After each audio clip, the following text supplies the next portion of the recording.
இயற்கை விவசாயத்தை நம்புவோம். கண்டிப்பாக நல்லா இருப்போம். வணக்கங்க. நான் பிரிட்டோராஜ் பேசுகிறேன். நெல் விதைகளை பொறுத்தளவில் நமக்கு நம்மளுடைய மாவட்டம் அல்லது ஊருக்கு எந்த வகையான நெல் அதிக உயர் விளைச்சல் தரும் அப்படிங்கிறத பாரம்பரிய நெல்லோ பல்கலைக்கழக நெல்லோ அது எதுன்னு கேட்டு தெரிஞ்சுக்கிட்டு அதை வாங்கிக்கணும். உதாரணத்துக்கு சம்பா நேரத்தை பொறுத்தளவில் பல்கலைக்கழக ரகங்கள் அப்படின்னு பார்த்தா ஆந்திர ரகத்தில் KNM 1638, BPT, RNR இதெல்லாம் பொதுவாக நல்லது. தமிழ்நாட்டு ரகத்தில் ADT 54, 59, CO 55 இதெல்லாம் நல்லது. பாரம்பரிய ரகம் அப்படின்னு எடுத்துக்கிட்டோம்னா தூயமல்லி ரொம்ப நல்லது. அதுக்கடுத்து ஆத்தூர் கிச்சிலி சம்பா, அதுக்கப்புறம் கருப்பு கவுனி, ரத்தசாலி, சம்பான்னு முடியக்கூடிய ரகங்கள் எல்லாமே இந்த காலத்தில் போடலாம். இது முதல் செய்தி. ரெண்டாவது செய்தி, இப்போ ஒரு ஏக்கருக்கு 30 கிலோ விதை நெல் நம்ம வாங்கிட்டு வரோம் அப்படின்னு சொன்னால் ஒரு கிலோவுக்கு 10 மில்லி அல்லது 10 கிராம் அளவுக்கு சூடோமோனாஸ் கலந்துக்கணும். இப்போ ஒரு தலை தட்டுற அளவுக்கு ஒரு ட்ரம்மில் நெல்லை போட்டு தலை தட்டுற அளவுக்கு தண்ணி ஊற்றிக்கிட்டு 30 கிலோனா 300 மில்லி அல்லது 300 கிராம் அளவுக்கு சூடோமோனாஸ் கலந்துக்கணும். அல்லது ட்ரைகோடர்மா விரிடினா 150 கிராம் அல்லது 150 மில்லி கலந்துக்கணும். இந்த அமைப்போட அசோஸ்பைரில்லம் பவுடராக இருந்தால் அல்லது திரவமாக இருந்தால் 1/2 லிட்டர் அல்லது 1/2 கிலோ, பாஸ்வோ பாக்டீரியா 1/2 லிட்டர் அல்லது 1/2 கிலோ இதை கலந்துக்கணும். இப்போ 3 கலந்துக்கலாம். ஆனால் குறைஞ்சபட்சம் கலக்க வேண்டியது ட்ரைகோடர்மா விரிடியும் சூடோமோனாஸும். இந்த கலந்த அமைப்பை 24 மணி நேரம் ஊற வைக்கணும். பொதுவாக காலையில் நம்ம 6 மணிக்கு ஊற வச்சோம்னா அடுத்த நாள் காலையில் 6 மணி வரலும் ஊறணும்.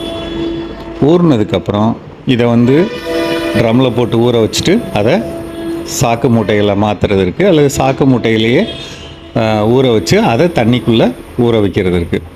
எப்படி செஞ்சாலும் அளவு இது தான். அப்போ அந்த ஈரமான சாக்கை 24 மணி நேரம் கழித்து எடுத்து அதை ஒரு ஸ்டூல் மேலே அந்த மூட்டையை வச்சு அது மேலே நம்ம ஃப்ளக்ஸு பேப்பர், ஃப்ளக்ஸு துணியெலாம் அடிப்பாங்கள்ல, அந்த மாதிரி பிளாஸ்டிக் ஷீட்டு அல்லது அந்த மாதிரியான ஒரு பிளாஸ்டிக் தாள் இருந்ததுன்னா அது மேலே வச்சு நல்லா கட்டி கீழே காலோட நல்லா சுற்றி கட்டிக்கணும்.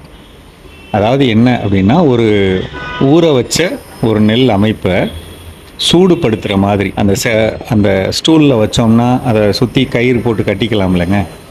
கட்டினோம்னா ஒரு புழுக்கம் இருக்கும். அந்த புழுக்கம் 12 மணி நேரம்.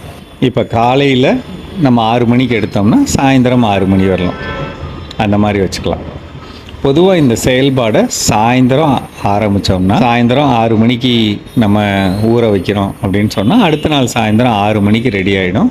6 மணிக்கு எடுத்து ஒரு ஸ்டூல் மேலே வச்சு கட்டி வச்சுக்கிட்டோம் அப்படின்னு சொன்னால் அடுத்த நாள் காலையில் நம்ம ஒரு முளைப்பு திறனோடு உள்ள ஒரு நெல் கிடைக்கும். இந்த நெல்லை பிளாஸ்டிக் ஷீட்டை எடுத்துகிட்டு 12 மணி நேரம் கழித்து நாற்றங்காலில் தூவி விட்டுறலாம். இது நாற்றங்காலில் தூவுறதுக்கான வழிமுறை.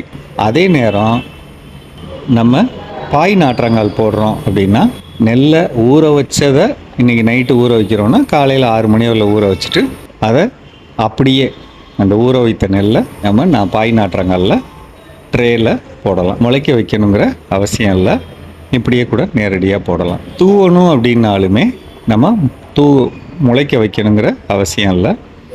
இப்போ உதாரணத்துக்கு ஈரம் இருக்குது அப்படின்னா, மழை பெய்த ஈரம் இருக்குது, நிச்சய ஈரம் இருக்குது, அல்லது நான் பொதுவான ஒரு சுண்டுவரல் முதல் கோடு அளவுக்கு அதாவது தண்ணி வச்சு தயிர் பதமாக இருக்கக்கூடிய மண்ணாக இருக்குன்னா நீங்கள் தூவி விட்டுக்கலாம். இந்த முளைக்க வச்சு கூட தூவி விடலாம். ஆனால் பொதுவாக அப்படியே தூவுறது நல்லது. இதில் கண்டிப்பாக நீங்கள் செய்ய வேண்டிய விஷயம் ட்ரைகோடர்மா விரிடி பயன்படுத்துறது அல்லது சூடோமோனாஸ் பயன்படுத்துறது. அசோஸ்பைரில்லம் பாஸ்வோ பாக்டீரியா கொடுத்தீங்கன்னா ஆரம்ப கால முளைப்பு நல்லாயிருக்கும். அதுக்கு ஒரு சின்ன சத்து கிடைச்ச மாதிரி இருக்கும், தாய்ப்பால் கிடைச்ச மாதிரி இருக்கும். ஒருவேளை அது கிடைக்கல அப்படின்னா மீன் அமிலம் 1 லிட்டர் கலந்துக்கலாம் 30 லிட்டருக்கு, அல்லது பஞ்சகாவியாக இருந்தால் 30 லிட்டர் கலந்துக்கலாம். 2ல் ஏதாவது ஒன்று கலந்து நம்ம ஊற வைக்கலாம். அந்த மாதிரி பண்ணுங்கள்.